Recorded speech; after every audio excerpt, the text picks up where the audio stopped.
இன்றைக்கு நாம் தியானிக்க போகிற வசனம் சங்கீதம் 55வது அதிகாரம் 22வது வசனம். பாரத்தை வைத்துவிடு, அவர் உன்னை ஆதரிப்பார், நீதிமானை ஒருபோதும் தள்ளாட ஒட்டார். ஆமென். சங்கீதம் 55:22 கர்த்தர் மேல் உன் பாரத்தை வைத்துவிடு, அவர் உன்னை ஆதரிப்பார். இன்றைக்கு நமக்கு அநேகர்களுக்கு நம்முடைய வாழ்க்கையில காணப்படுகிறது என்னவென்றால் பாரம். இந்த பாரத்தை தேவன் எப்படி நமக்கு இறக்குவார் என்று கேள்வியோட நீங்க இருக்கீங்க. கரெக்டா? எஸ். இந்த பாரம் இருக்கு. ஒரு நாள்ல கொஞ்ச நேரம் சிரிப்போம், கொஞ்ச நாள்ல நம்ம என்ன பண்ணுவோம், துக்கப்படுவோம், வேதனைப்படுவோம்.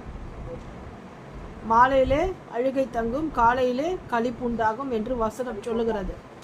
ஸோ இன்னைக்கு கர்த்தர் நமக்கு வார்த்தை கொடுக்கிறார். எந்தெந்த பாரத்தை கர்த்தர் நம்மை நீக்கி ஆதரிக்க போகிறார் என்பதை குறித்து நாம் இன்றைக்கு தியானிக்க போகிறோம்.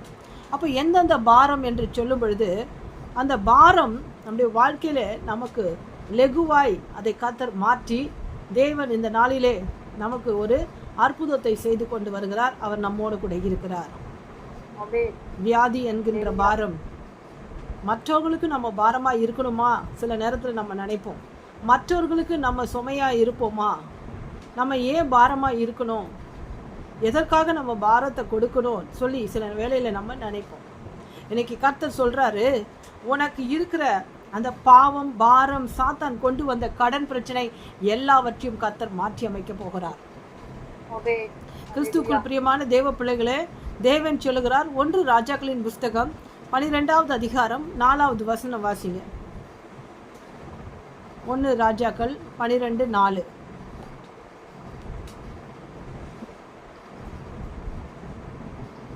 இதுல பாருங்க, தகப்பன் பாரமான நுகத்தை எங்கள் மேல் வைத்தார். ஆமென். இப்போது நீர் உம்முடைய தகப்பன் சுமத்தின கடினமான வேலையையும் ஆமென் அவர் எங்கள் மேல் வைத்த பாரமான நுகத்தையும் லகுவாக்கும். ஆமென். அப்போது உம்மை சேவிப்போம் என்றார். ஆமென். அப்போ நம் மீது வருகிற நுகம், பாவம், சாபம், கடன் பிரச்சனைகள், தொல்லைகள், அது எல்லாவற்றையும் தேவன் இன்றைக்கு வசனத்தோட சொல்லுகிறார். அதை நான் நீக்கி போடுவேன், அது உன்னை விட்டு எடுத்து போடுவேன், அது உன்னை மேற்கொள்ளாது, அது உன்னை இழிவுபடுத்தாது. ஹல்லேலூயா. சில நேரங்களிலே, சில சமயங்களிலே பாரம் நமக்கு வரும்போதெல்லாம் சில வேளையில நம்ம என்ன செய்வோம், ஜெபிப்போம், துதிப்போம். சில நேரத்தில் துதிக்கவும் முடியாது, ஆராதிக்கவும் முடியாது. ஆனா இன்றைக்கு கர்த்தர் நமக்கு வார்த்தையை கொடுக்கிறார். உன் பாரத்தை கர்த்தரே நீக்கி போடுவாராம். ஹல்லேலூயா. ஹல்லேலூயா. உன் பார சுமையை நான் நீக்கி போடுவேன். யார் யார் இன்னைக்கு பாரத்தோட இருக்கிறீங்க? கையை தூக்குங்க. சிஸ்டர், நான் ரொம்ப பாரத்தோட இருக்கிறேன், நான் கஷ்டத்தோட இருக்கிறேன். இன்னைக்கு கர்த்தர் அதை நீக்குவாரா? கர்த்தர் எனக்கு விடுதலை கொடுப்பாரா? இந்த பாரம் என்னை விட்டு இறங்குமா? இந்த பாரம் என்னை விட்டு நீக்குமா? இன்றைக்கு கர்த்தர் சொல்றார் இந்த வசனத்துல, உன் பாரம் உன்னை விட்டு விலகும், உன் கடன் பிரச்சனை உன்னை விட்டு விலகும். சாத்தான் கொண்டு வந்த இடைக்கால போராட்டங்களை கர்த்தர் மாற்றுவார். ஒருவேளை நீங்க நல்லா இருந்திருக்கலாம் குறித்த காலத்துல, இப்பொழுதோ நீங்கள் கவலையோடு இருக்கிறீர்கள். இந்த காரியத்தை நான் நல்லா இருந்தேனே ஏசப்பா, நல்லா தானே இருந்தேன், ஏன் சத்ருவை அனுமதிச்சிங்கன்னு சொல்லி நீங்க கேள்வி கேட்கலாம். ஆனால் கர்த்தர் சொல்றாரு, உன்னுடைய எல்லா பாரத்தையும் இன்றைக்கு என் மீது வைக்கும் பொழுது அந்த பாரங்களை நான் லெகுவாய் மாற்றுவேன். அந்த பாரங்கள் உன்னை விட்டு விலகும், அந்த பாரம் உன்னை மேற்கொள்ளாது. உன் இருதயத்தின் ஓரத்தில் இருக்கிற அந்த பாரத்தை நான் இன்றைக்கு அதை எடுத்து போட இந்த சாயங்கால வேளையில வந்திருக்கிறேன். உனக்கு நான் ஆதரவு கொடுக்க வந்திருக்கிறேன். நான் உன்னை ஆதரிக்க போகிறேன். என் வார்த்தை உன்னை இந்த சாயங்கால வேளையில தேற்றும் என்று கர்த்தர் வசனத்தோட பேசுகிறார். உன் பாவம் உன்னை மேற்கொண்டது, உன் சாபம் உன்னை மேற்கொண்டது. ஹல்லேலூயா. சாத்தானுடைய தொல்லைகள் உன்னை மேற்கொண்டது, கடன் பிரச்சனை உன்னை வாட்டி வதைத்தது. எல்லாவற்றுக்கும் கர்த்தர் இந்த நாளிலே முற்றுப்புள்ளி வைப்பார்.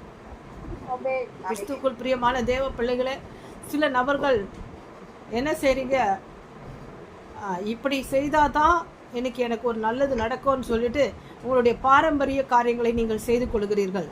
ஆனால் கர்த்தர் சொல்கிறார், அதை கர்த்தர் அருவருக்கிறார். சில நேரத்தில் நம்ம என்ன பண்ணுறோம், ஒரு ஃபார் எக்ஸாம்பிள், ஆண்டவர் இன்னைக்கு வந்து எனக்கு கர்த்தர் என்னோட கூட பேசணும்னு சொல்லி வேத வசனத்தோடு பேசணும், தீர்க்கதரிசியோடு பேசணும், ஒரு அடையாளத்தை நீங்கள் வைக்கிறீர்கள். ஆனால் கர்த்தர் சொல்கிறார், நீ கேட்குற எல்லாத்துக்கும் நான் ஆம் என்றும் ஆமேன் என்றும் பதில் கொடுப்பேன். ஏனென்றால் எனக்கு நீ பிரியமானவளாய் இருக்கிறாய், நீ பிரியமானவனாய் இருக்கிறாய். நீ கேட்குற எல்லாவற்றுக்கும் மேலாக நான் உனக்கு அதை ஆயத்தப்படுத்தி கொடுப்பேன். நீ ஒருபோதும் கலங்குவதில்லை என்று கர்த்தர் சொல்லுகிறார். இந்த வேளையில என்கிட்ட ஜெபிக்க வரவங்க அநேகர் பாரத்தோடு வராங்க. இன்னைக்கு சிஸ்டர் சொன்னது போல, என் கணவன் அநேக நாட்கள் பாக்கு அந்த போதை பொருட்குள்ள அடிமையாக்கி கொண்டிருந்த சத்ரு, அது இப்பொழுது இந்த ஊழியத்தில் வந்த பிற்பாடு அதை கர்த்தர் விளக்கினார். அப்போ இன்னைக்கு உங்களுக்கு கர்த்தர் செய்ய மாட்டாரா? அப்போ கர்த்தருடைய கனமான ஊழியத்திற்கு நீங்கள் வந்து அந்த ஊழியத்தை மதிக்கும் பொழுது, when you give respect for the ministry and the servant of God, so Lord will bless you more than this. இதை காட்டிலும் உன்னை நான் அருமையாய் ஆசீர்வதிப்பேன். உன் மன விருப்பத்தை இதுவரையிலும் நான் நடத்தி வைத்தேன், இனியும் செய்ய வல்லவராய் இருக்கிறார். அப்போ கர்த்தர் சொல்லுகிறார், உன் மேலே இருக்கிற கடன் பிரச்சனைகளை இந்த நாளிலே நான் மாற்றுவேன், உன் மேலே இருக்கிற பாவங்களை நான் மாற்றுவேன், சாபங்கள் விலகி ஓடும். தேவன் சொல்லுகிறார், சாத்தானால் நீ வாதிக்கப்பட்டாய், சாத்தானால் வஞ்சிக்கப்பட்டாய், அது எல்லாவற்றையும் கர்த்தர் மாற்றப் போகிறார். ஆமென்.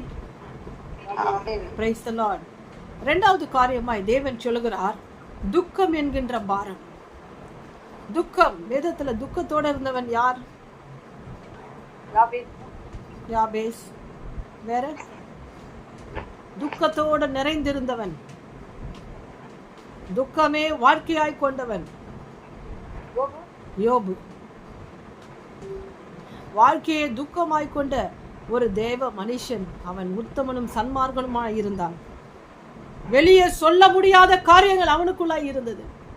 எல்லோரும் அவனை நகைத்தார்கள், எல்லோரும் அவனை உதாசீனப்படுத்தினார்கள். ஆனால் கர்த்தர் சொல்லுகிறார், என் தேவ பிள்ளைகளுடைய வாழ்க்கையில, ஹல்லேலூயா, பிரைஸ் தி லார்ட், என் தேவ பிள்ளைகளுடைய வாழ்க்கையில வெளியே சொல்ல முடியாத காரியங்கள் யோபுவை போல தவித்து கொண்டிருக்கிறார்கள். அவருடைய வாழ்க்கையில நான் இன்றைக்கு ஒரு அற்புதத்தை செய்ய போறேன். அந்த பாரங்களை நீக்கி போட போகிறேன். உங்களுக்கு எல்லாருக்குமே தெரியும் யோபு பக்தன் எப்படியாய் போராட்டத்தை சந்தித்தான் என்று. அந்த யோபுனுடைய வாழ்க்கை காட்டிலும் கர்த்தர் சொல்லுகிறார், அவனுக்கு அது கொஞ்ச நாள் பாடுகள், அதோட முடிஞ்சு போச்சு. ஆனால் அது ரெட்ட தனியாக கொடுத்தார். ஆனால் பிறந்ததுல இருந்தே நான் கஷ்டப்படுறேன் சிஸ்டர், நான் பிறந்ததுல இருந்தே கஷ்டப்படுறேன், இதுவரையிலும் நான் சந்தோஷத்தை நான் காணவில்லை என்று சொல்லுகிற அநேகர் உண்டு. தள்ளப்பட்ட பெண்களாய், பாசத்துக்கும் அடிமையாக்கும், பாசத்துக்கும் அன்புக்கும் அடிமையாக்கி உங்களை வஞ்சிக்கிற அந்த சத்ரு, உங்களை ஏமாற்றுகிற அந்த நயவஞ்சகரை குறித்து தான் கர்த்தர் இன்றைக்கு பேசுகிறார். யோபுவை போல நீ படுகிற பாடுகளை நான் மாற்றி அமைப்பேன். ஆமென், ஆமென், பிரைஸ் தி லார்ட். அப்போ யோபு பட்ட பாடுகளை காட்டிலும் நீ பட்ட பாடு அதை காட்டிலும் பயங்கரமான பாடுகளை நீ அனுபவிக்கிறாய். வெளியே சொல்ல முடியாத பிரச்சனைகள். ஆனா இன்றைக்கு கர்த்தர் ஒரு வார்த்தையை கொடுக்கிறார், தீர்க்க தரிசனமாய் கர்த்தர் சொல்லுகிறார், சகோதரி Shanti, you have a problem of pressure, blood pressure. I see it was rising up. சில நேரங்களிலே உங்களுடைய இரத்த அழுத்தம் அதிகரிக்கிறது. So I see hypertension. உன்னை அறியாமலே உன் ரத்தம் கொதிக்கிறது. ஏன் இந்த காரியத்தை கர்த்தர் அனுமதித்தார்? எதற்காக? சத்ருக்கு அவ்வளவு வல்லமையா என்று கூட நம்ம கேட்குறோம். சில நேரத்தில் கேட்குற கேள்விக்கு கர்த்தர் சொல்லுகிறார், நீ புலம்பாதே, உன் புலம்பலை நான் ஆனந்த களிப்பாய் மாற்றுவேன். நீ புலம்பாதே சாந்தி, கர்த்தர் சொல்லுகிறார், உன் புலம்பலை ஆனந்த களிப்பாய் மாற்றுவேன். கர்த்தராகிய இயேசு கிறிஸ்துவின் கிருபையும் சமாதானமும் உங்கள் குடும்பத்தில் இருப்பதாக. கர்த்தருடைய வார்த்தை வந்ததுக்காய் ஸ்தோத்திரம். சில தீர்க்க தரிசன குறியீடுகள், குறிப்புகளை குறித்து கர்த்தரை வழக்கமாய் உங்களுக்கு நான் அனுப்பிவிடுவேன். அதை நான் இப்பொழுது இன்றைக்கு அனுப்பலாம் என்று நினைத்தேன். ஆனால் சில தடைகள் நிமித்தம் அதை நான் வருகிற நாட்களில் நாளை அல்லது நாளை மறுநாள் உங்களுக்கு அனுப்புகிறேன். So it is a prophetic instruction that I will send you in the group. அதை குறித்து கர்த்தர் பேசுகிறார். கடந்த வாரத்தில் கர்த்தர் சொன்னார், ஒரு தாமதம், லைக் எ ஸ்னெயில், ஒரு நத்தை எவ்வளவு ஸ்லோவாக போதோ அந்த அளவுக்கு உங்களுடைய வாழ்க்கையை சத்ரு பிடித்து வைத்து உங்களுடைய வாழ்க்கையை இன்ச் பை இன்ச்சாக நடத்துகிறான். வேகமான ஒரு வாழ்க்கையை நீங்கள் வாழ வேண்டும். But Satan is pulling you like snail. And Lord says that I will remove the spirit of snail. அந்த நத்தையின் ஆவி உங்களை விட்டு விலகும் என்று கர்த்தர் வார்த்தையை கொடுக்கிறார். கர்த்தர் கொடுத்த வார்த்தைக்காய் ஸ்தோத்திரம். எத்தனை பேர் இன்னைக்கு ஜெபிச்சிங்க? கையை உயர்த்தி காட்டுங்க. நான் ஜெபிச்சேன். ஆமென். நான் ஜெபிச்சேன். நான் நல்லா ஜெபிச்சேன் சிஸ்டர். தேவனோடு கூட உறவாடினேன். தேவன் எனக்கு ஆறுதல் கொடுத்தார். கர்த்தர் என்னை ஆதரிப்பார். மனுஷன் ஒன்றன் பின் ஒன்றாக உனக்கு விரோதமாய் எழும்பலாம், ஆனால் கர்த்தரோ உனக்கு உதவி செய்வார். அவர் மாத்திரமே உனக்கு ஆதரவாய் இருப்பார். இந்த சாயங்கால வேளையில வந்திருக்கிற ஒவ்வொருவரையும் கர்த்தர் ஆசீர்வதிப்பார். எத்தனையோ வேலைகள் இருந்தாலும் சரி, அதையெல்லாம் தள்ளிட்டு எந்த காரியத்தையும் செய்யாமல் தேவனை தேடி வந்திருக்கிறாய் அல்லவா, உன்னை நான் ஆசீர்வதிப்பேன் என்று கர்த்தர் சொல்கிறார். உன்னை நான் ஆசீர்வதிப்பேன். தேவனுக்காக காத்திருக்கிறபடினால் the Lord says you have so many work, but you left everything and you came for this prayer meeting. இந்த ஜெபத்தை கர்த்தர் அங்கீகரிப்பாராக. நான் ஜெபிச்சு ஜெய எடுக்க கர்த்தர் எடுக்க கிருபை கொடுங்க தகப்பனே. நான் ஜெபிச்சு ஜெய எடுக்கணும் ஆண்டவரே. பிசாசு என்னை வெட்கப்படுத்தும்படியாய், அநேகர் என்னை துன்புறுத்தும்படியாய், அநேகர் என்னை பரிகாசம் செய்யும்படியான சூழ்நிலை எனக்கு வருகிறது. ஆனால் கர்த்தர் ஒருவரே எனக்கு ஆதரவாய் இருப்பார். என் கவலை யாரிடத்தில் நான் சொல்லுவேன்? வெளியே சொல்ல முடியாத காரியத்தை கர்த்தர் இன்றைக்கு மாற்றி கொண்டிருக்கிறார். ஒரு விசுவாசிக்கிறவங்க ஆமேன்னு சொல்லு. ஆமென். வாசிங்க யோபுவின் புத்தகம் 6வது அதிகாரம் 3வது வசனம்.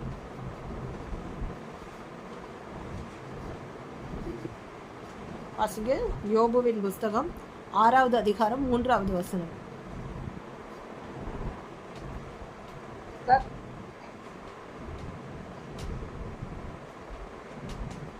சிஸ்டர் எடுத்தவங்க வாசிக்கலாம்.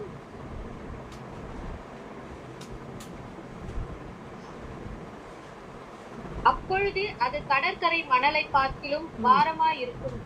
ஆகையால் என் துக்கம் சொல்லி முடியாது. ஆமென். ஸோ பக்தனாகி யோபு என்ன சொல்றான்? என்னுடைய துக்கம், என்னுடைய பாரம் கடற்கரை மணலை போல பாரமா. அதை பார்க்கிலும் மணலை யாராவது எண்ண முடியுமா? No, not at all.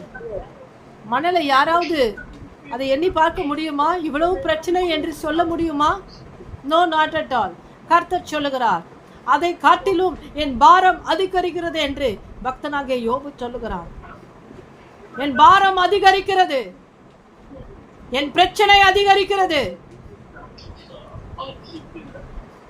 இந்த பாரம் என்னை என்னை விழ தள்ளுகிறது. இந்த பாரத்தினால நான் விழுந்துருவேனோ, இயேசுவை மறுதலித்து விடுவேனோ, அவ்விசுவாசத்துக்குள்ளாய் நான் கடந்து போவேனோ என்று சொல்லி நீங்கள் புலம்பின நாட்களுக்கு கர்த்தர் சொல்றாரு, அதை நான் மாற்றுவேன். ஒரு கடற்கரை மணல் எப்படி இருக்கும் சிஸ்டர்? நீங்க எல்லாம் யோசித்து பாருங்க. ஒரு கடற்கரை மணல், நீங்க எல்லாமே பீச்சுக்கு போயிருப்பீங்க, நீங்க எல்லாமே கடற்கரைக்கு போயிருப்பீங்க. உங்களுக்கு தெரியாதது ஒண்ணுமே இல்லை. கடற்கரையில மணல் எப்படி இருக்கும்? மணல் எண்ண முடியாத மணல். அந்த மணல் எல்லாம் கர்த்தர் என்ன பண்றாரு, இன்னைக்கு சொல்றாரு, உங்களுக்கு காட்டுறாரு. அந்த மணலை காட்டிலும் அவனுக்கு யோபு பக்தனுக்கு எப்படி இருந்ததா? பிரச்சனை அதிகமா இருந்ததாம். அதனால் கர்த்தர் சொல்லுகிறார், என் மகளே, எனக்கு இருக்கிற உனக்கு ஒரே ஒரு பிரச்சனை தான். அந்த ஒரு பிரச்சனையை நான் உனக்கு முடித்து வர மாட்டேனா? அதை ஒன்றுமில்லாமல் மாற்ற மாட்டேனா? நான் உனக்கு ஆதரவாய் இருக்க மாட்டேனா? எத்தனையோ தடவை நீ என்னை விட்டு விலகினாய், நான் உன்னை சேர்த்து கொண்டேன் என்று கர்த்தர் தீர்க்க தரிசனமாய் சொல்லுகிறார். இதே நேரத்தில் கர்த்தர் இன்னைக்கு வார்த்தையை கொடுக்கிறார். 16ஆம் தேதி பிறந்த நாள், 16th பர்த்டே. சமீபத்தில் பாருங்க, 15, 16, 14 தான் இதை சொல்லிட்டே வர்றாரு. ஆனால் யார் அதுன்னு சொல்லுங்க. 16, it's someone else in 16 they sing the birthday. 16ஆம் தேதி பிறந்த நாள் காண்கின்ற நபருக்காய் ஜெபிக்க சொல்லுகிறார். அவருடைய வாழ்க்கையில சில போராட்டங்களை சத்ரு கொண்டு வருகிறார். அல்லேலூயா. சகோதரி விஜயலட்சுமி வீட்டில் 16 இருக்காங்க. ஆமேன், ஸ்தோத்திரம். எஸ். ஓ, சிஸ்டர் விஜயலட்சுமி 16ஆம் தேதி பிறந்தநாள் காண்கின்றார்கள். ஆனால் கர்த்தர் சொல்லுகிறார், அந்த 16ஆம் தேதி பிறந்தநாள் காண்கின்ற குடும்பத்தில் அநேக பாரம், துக்கம், தேவையில்லாத கஷ்டங்கள். கர்த்தர் சொல்றார், இன்னைக்கு நீ வெளியே சொல்ல முடியல, அதை நான் மாற்றுவேன் என்று தேவன் வார்த்தையை கொடுக்கிறார். ஆமேன். வெளியே சொல்ல முடியாத பாரங்களை கர்த்தர் மாற்றி போட போகிறார். வெளியே சொல்ல முடியாது, சொன்ன அவமானம், சொன்ன வேதனை, இன்னைக்கு யாரையும் பார்க்காம இயேசுவை மட்டும் தேடி வந்திருக்கிற உனக்கு கர்த்தர் நிச்சயமாய் பலனை தந்து உன்னை ஆசீர்வதிப்பார். அவர் ஆதரவு கொடுத்து உங்களை ஆசீர்வதிப்பார். அவர் நிச்சயமாய் உங்களை ஆதரிப்பார். அல்லேலூயா. மூன்றாவதாக கவலை என்கின்ற பாரம். நீதிமொழிகள் 12:25 வாசிங்க. நீதிமொழிகள் 12:25. மனுஷனுடைய இருதயத்தில் உள்ள கவலை அதை ஒடுக்கும், நல்வார்த்தையோ மகிழ்ச்சியாகும். நல்வார்த்தையோ அதை மகிழ்ச்சியாக்கும். அதை மகிழ்ச்சியாக்கும். அப்போ அந்த கவலை என்ற பாரம், என்ன கவலை? அடுத்த மாதத்துல என் தேவையை கர்த்தர் சந்திப்பாரா? அடுத்த மாதத்துல என் கடனெல்லாம் நான் அடைப்பேனா? அடுத்த மாதமும் இதே பிரச்சனை தான் இருக்குமா?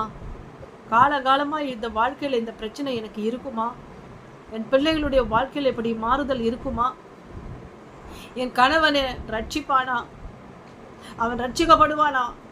இயேசுவை ஏற்றுக்கொள்வானா? இந்த எல்லா கேள்விக்கும் கர்த்தர் சொல்லுகிறார், உள்ளத்தின் ஆழத்தில் இருந்து கர்த்தர் சொல்லுகிறார், உன் வேதனையை நான் அறிந்திருக்கிறேன். ஆமென் சொல்லுங்க. ஆமென். உன் வேதனையை நான் அறிந்திருக்கிறேன். உன் துக்கங்களுக்கு ஒரு முடிவை உண்டு பண்ண போகிறேன். நிச்சயமாய் முடிவு உண்டு. உன் நம்பிக்கை வீண் போகாது. கர்த்தர் சொன்ன வார்த்தை ஸ்தோத்திரம். ஹல்லேலூயா. கர்த்தருடைய வார்த்தை வருகிறது. உனக்கு ஒரு முடிவை உண்டு பண்ணதான். உன் பாரத்தை நான் எடுத்து போட்டு உனக்கு ஆதரவு கொடுக்கும்படியாய் தேவன் உனக்கு வழியை திறக்க போகிறார். இந்த கூட்டத்துல நான் கர்த்தர் எந்தெந்த பாரத்தை நீ சுமக்கிறாயோ அதை நான் நீக்கி போட்டு உனக்கு நான் ஆதரவை கொடுப்பேன் என்று கர்த்தர் வார்த்தையை கொடுக்கிறார். ஆமென், ஆமென். இந்த சாயங்கால வேளையில இந்த கூட்டத்துல கர்த்தர் உங்களோட கூட பேசுகிறார். உங்க இருதயத்துல கர்த்தர் பேசி கொண்டிருக்கிறார். நான் உணர்கிறேன். என் பாரம் எப்பொழுது நீங்க யோபுக்காவது 3 மாசத்துல எல்லா பாரத்தையும் சரி பண்ணிட்டீங்கப்பா. எனக்கு எப்பொழுது என் பாரம் நீங்கும்? நான் சிறு வயதிலிருந்து நான் கடினமாய் உழைத்து கொண்டிருக்கிறேன். நான் சிறு வயதிலிருந்து என் குடும்பத்தை தாங்குகிறேன். யாரும் என்னை ஆதரிக்கவில்லை, யாரும் என்னை தேற்றவில்லை. இந்த குடும்பத்துக்காக நான் அவ்வளவு பிரயாசப்படுகிறேன். ஆனால் நான் கேட்பாரற்றவராய் இருக்கிறேன். எல்லாத்தையும் நான் செய்யறேன். ஆனா என்னை விசாரிக்கிறவர் யாரும் இல்லை. Yes, you are not recognized. உழைச்சி ஓடாயிருக்கேன். என்னை சாப்பிட்டியான்னு கேட்க யாரும் இல்லை.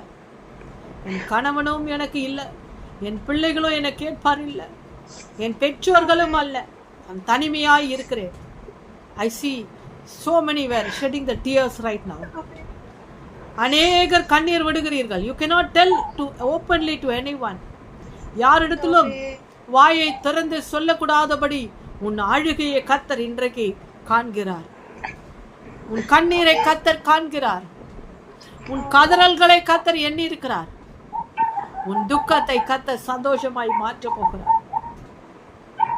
பிரியமான தேவ பிள்ளைகளே, இன்னைக்கு கர்த்தர் சொல்லுகிறார், இந்த மிஸ்பா கூடுகையில ஏதோ வந்தோம் போனோம் ஆசீர்வாதத்தை வாங்கணும்னு சொல்லி இல்லாதபடி, ஏதோ தீர்க்க தரிசனம் கேட்க வந்தோம் என்று இல்லாதபடி வேத வசனத்தோட கர்த்தர் இன்றைக்கு பேசி கொண்டிருக்கிறார். ஐயோ சுவாமி, என் துக்கம் எப்பொழுது மாறும்? ஐயோ தேவனே, நான் ஏன் இந்த பூமியில பிறந்தேன்? துக்கங்களையும் வேதனைகளையும் அனுபவிக்கத்தான் என்னை கொண்டு வந்தீரா? இந்த பாரத்தை கர்த்தர் இன்றைக்கு உடைத்து கொண்டிருக்கிறார். இந்த நல்ல செய்தியை கர்த்தர் அங்கீகரிக்கிறார். இந்த மிஸ்பா கூடுகையிலே கர்த்தர் இந்த செய்தியை தேவன் உங்க இல்லத்திலே கர்த்தர் இன்றைக்கு அனுப்புகிறார். துக்கம் சந்தோஷமாய் மாறும். யோவான் 16:20 சொல்லுகிறது, உன் துக்கம் சந்தோஷமாய் மாறும்.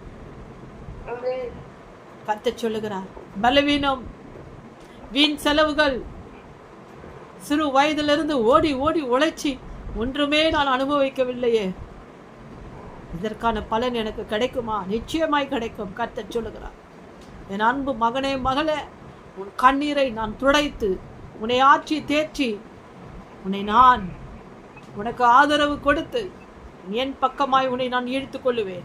இனி சத்ரு உன்னை தொட மாட்டான். எந்த மனுஷனையும் நீ தேடி போக வேண்டாம்.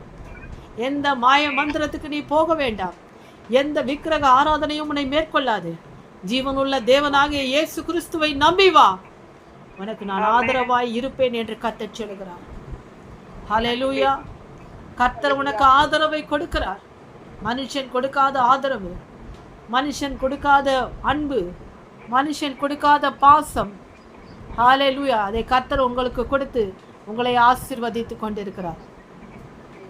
ஆமென். இந்த செய்தி உங்களுக்கு இந்த நாளிலே உங்களுக்கு அதிகமாய் இந்த வார்த்தை உங்களுக்கு பிரயோஜனமாய் இருக்கும் என்பதை நான் விசுவாசிக்கிறேன். இந்த வார்த்தை எனக்கு நல்லா இருக்கு ஏசப்பா. நீங்க சொல்ற ஒவ்வொரு வார்த்தை எனக்கு பிரயோஜனம் உள்ளதாய் இருக்கிறது. என் உள்ளத்தின் ஆழத்திலிருந்து இந்த வார்த்தையை நான் ஏற்றுக்கொள்ளுகிறேன். என் பாரத்தை உன் மீது வைக்கிறேன் ஆண்டவரே. என் பார சுமையை உன் மீது வைக்கிறேன் ஆண்டவரே.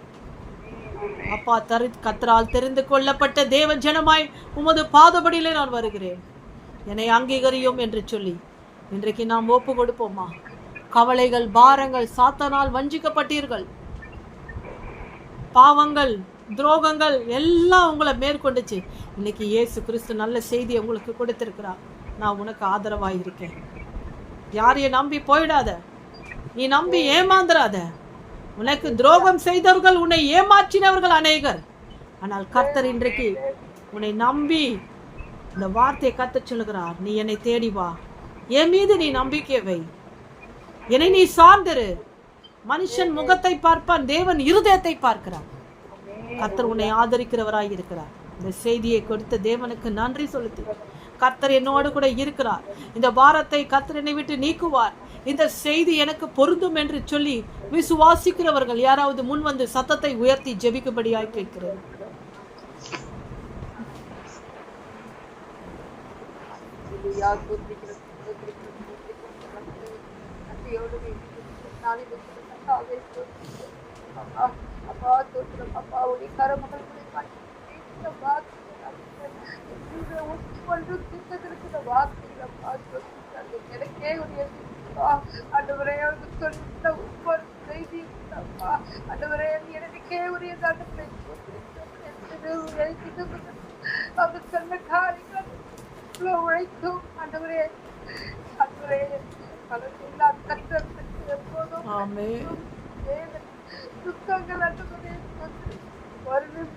ஸ்தோத்திரம், ஸ்தோத்திரம், ஸ்தோத்திரம்.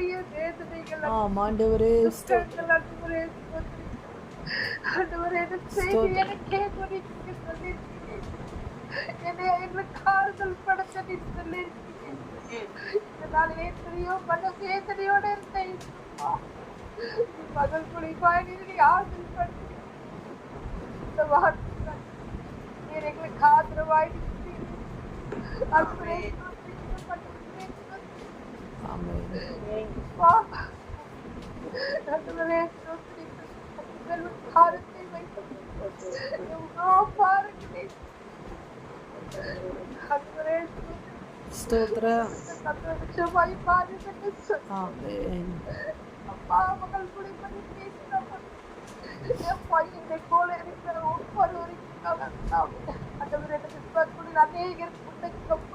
அவர்களுக்கு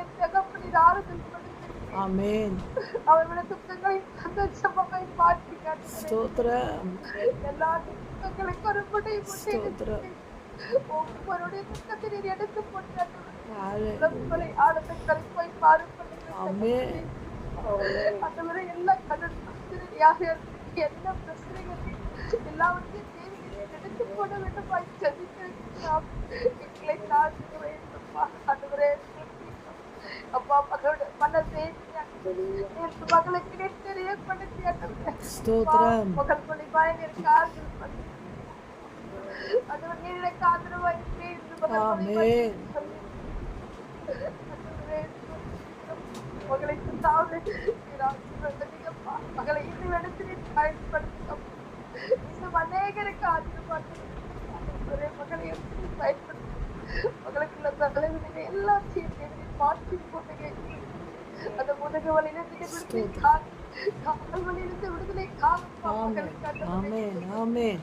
மகளுடைய குடும்பம் ஸ்தோத்திரம். எங்களை தாழ்த்தி எல்லா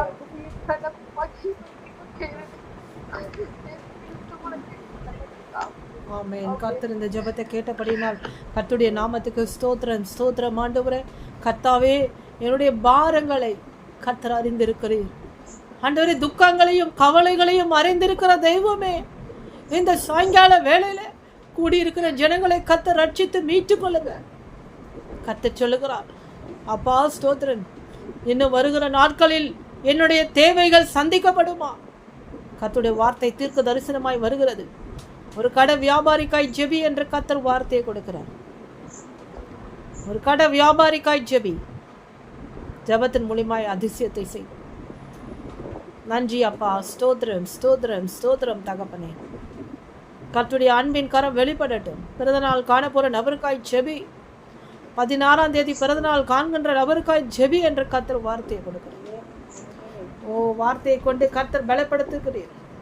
கர்த்தர் சொல்லுகிறார், சாத்தானால் வஞ்சிக்கப்பட்டாய், கடன் பிரச்சனையினால் நீ வஞ்சிக்கப்பட்டாய், பாவம் சாபம் உன்னை மேற்கொண்டது, யாரிடத்திலும் சொல்லக்கூடாதபடி வேதனைகள் பாவங்கள் உன்னிலே காணப்பட்டது. சிறு வயதிலே நீ பாரத்தை சுமந்து கொண்டு இந்த குடும்பத்திற்காக உழைத்து கொண்டிருந்த நாட்கள் உண்டு. இன்றைக்கு கர்த்தர் சொல்லுகிறார், நான் அதிலிருந்து விடுதலை கொடுப்பேன். நிச்சயமாய் முடிவு உண்டு, உன் நம்பிக்கை வீண் போகாது என்று கர்த்தர் வார்த்தையை கொடுக்கிறார். கர்த்தருடைய வார்த்தை வந்ததுக்காய் ஸ்தோத்திரம். தேவன் சொல்லுகிறார், ஜி இனிஷியல் கொண்ட நபருக்காய் ஜெபி என்று கர்த்தர் வார்த்தையை கொடுக்கிறார். நன்றி ஆவியானவரே. என் இனிஷியலுக்காக கர்த்தர் ஜெபிக்க சொல்லுகிறார். என் இனிஷியலுக்காய் கர்த்தர் ஜெபிக்க சொல்லுகிறார். அதே நேரத்தில் ஒரு வாகனத்தில் ஒரு வண்டியுடைய எண்ணை குறித்து கர்த்தர் சொல்லுகிறார். அது ஒரு எண் ஒரு எண் மாத்திரமே 90 என்று வருமா? 90 4 எண் இருக்கு இந்த வாகனத்துல. அதுல ஒரு எண் 90 இருக்குமா? அது வண்டியாவது இருக்கா? 90.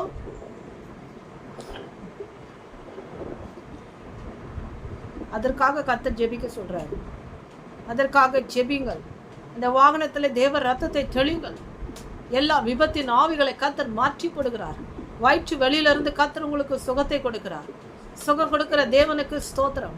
பெற்றுக்கொள் வல்லமைய, பெற்றுக்கொள் அபிஷேகத்தை. ஓ சாத்தானால் நீ வஞ்சிக்கப்பட்டாய், இன்றைக்கு கர்த்தர் அற்புதத்தை செய்கிறார், அதிசயத்தை செய்கிறார். உன் கையின் பிரயாசத்தை நான் ஆசீர்வதிப்பேன். என்னை நீ நம்பி வா, என்னை ஏற்றுக்கொள்ளு, நான் உனக்கு விடுதலை கொடுப்பேன் என்று கர்த்தர் சொல்லுகிறார். விடுதலையின் நாயகனாய் கர்த்தர் வெளிப்பட்டதுக்காய் ஸ்தோத்திரம் தகப்பனே. தீங்கு உங்களை துக்கப்படுத்தாதபடிக்கு அதற்கு என்னை விலக்கி காத்தருளும் என்று யாவே சொன்னது போல உன் கசப்புகளையும் உன் வேதனைகளையும் கர்த்தர் மாற்றி இந்த நாளிலே அற்புதம் அதிசயமாய் உன்னை நடத்துவேன் என்று கர்த்தர் சொல்லுகிறார். கர்த்தருடைய அன்பின் கரம் வெளிப்படும்படியாய் ஜெபிக்கிறேன். இனி நீ வெட்கப்பட்டு போவதில்லை. நான் உன்னோடு கூட இருப்பேன், உனக்கு சகாயம் செய்வேன், பொருளாதார தேவைகளை சந்திப்பேன், உன் வழியை செவையாக்குவேன். பொல்லாத சாத்தானுடைய தந்திரங்களை கர்த்தர் எரிக்கிறதுக்காய் ஸ்தோத்திரம். பெற்றுக்கொள் வல்லமையா, பெற்றுக்கொள். தேவ ரத்தத்தை தெளிக்கிறேன். ஏஞ்சல் என்ற நபருக்காய் ஜெபிங்கள் என்று கர்த்தர் சொல்லுகிறார். கர்த்தருடைய வார்த்தை வருகிறது. அறுவை சிகிச்சை குறித்து உன்னோடு கூட கர்த்தர் பேசுகிறார். ஹல்லேலூயா. அதற்கான காரியங்களை கர்த்தர் உங்களுக்கு வெளிப்படுத்தி கொடுப்பார். ஆனாலும் தேவன் சொல்லுகிறார், அதை நான் அனுமதிக்க மாட்டேன். சுகபத்திரத்தோடு கொண்டு வருவேன். The Satan is planning to make you to go, put up you in the surgery. He has a plan to do surgery. Either may be you or someone else. உனக்காகவோ அல்லது மற்றவர்களுக்காகவோ நீ ஜெபித்துக்கொள். உன் குடும்பத்தாருக்காகவோ ஜெபித்துக்கொள். சத்ரு ஒரு அறுவை சிகிச்சை செய்ய வேண்டும் என்று விரும்புகிறான். ஆனால் கர்த்தர் அதை மாற்றி போடுவார். தேவ கரம் வெளிப்பட்டதுக்காய் நன்றி. இந்த நாளுக்குரிய ஆசீர்வாதத்தினால் நிரப்புங்க. என்னுடைய வலக்கரம் வெளிப்படுகிறது. பெற்றுக்கொள்ளுங்க வல்லமையை, பெற்றுக்கொள்ளுங்க அபிஷேகத்தை. இயேசுவின் ரத்தத்தை தெளிக்கிறார். ஜெபம் ஜெயத்தை கொடுக்கும். ஜெபம் ஜெயத்தை கொடுக்கும். ஜெய கிறிஸ்து உங்களோடு கூட இருக்கிறார். நான் உனக்கு ஒரு புத்திர பாக்கியத்தை கொடுத்து உன்னை நடத்துவேன் என்று கர்த்தர் சொல்லுகிறார். எந்த கணவனால் நீ கைவிடப்பட்டாயோ, எந்த கணவன் நிமித்தம் உனக்கு சோதனை வந்ததோ, அவரை நான் தொடுவேன், கணவனை ரட்சிப்பேன் என்று கர்த்தர் வார்த்தை கொடுக்கும். நீ ஒரு நாளும் வெட்கப்பட்டு போவதில்லை. நானே கர்த்தர் என்பதை அறிந்து கொள்வாய். கர்த்தருடைய நாமம் பலத்த துருகம், நீதிமான் அதற்குள் ஓடி சுகமாய் தங்கியிருப்பான். ஒரு அற்புத சுகத்தை நான் உனக்கு ஏற்படுத்தி தருவேன். தடைகள் அனைத்தையும் நீக்குங்க ஆண்டவரே. பெரிய காரியத்தை செய்யும். ஏசு கிறிஸ்துவின் இன்ப நாமத்தில் ஜெபிக்கிறேன் ஜீவனுள்ள நல்ல பிதாவே, ஆமென். என் ஆத்துமாவே கர்த்தரை ஸ்தோத்திரி, என் முழுமே பரிசுத்த நாமத்தை ஸ்தோத்திரி. என் ஆத்துமாவே கர்த்தரை ஸ்தோத்திரி, கர்த்தர் செய்த சகல உபகாரங்களையும் மறவாதே. ஆமென். கர்த்தர் உங்களோடு கூட இருப்பாராக. ஆமென். Praise the Lord.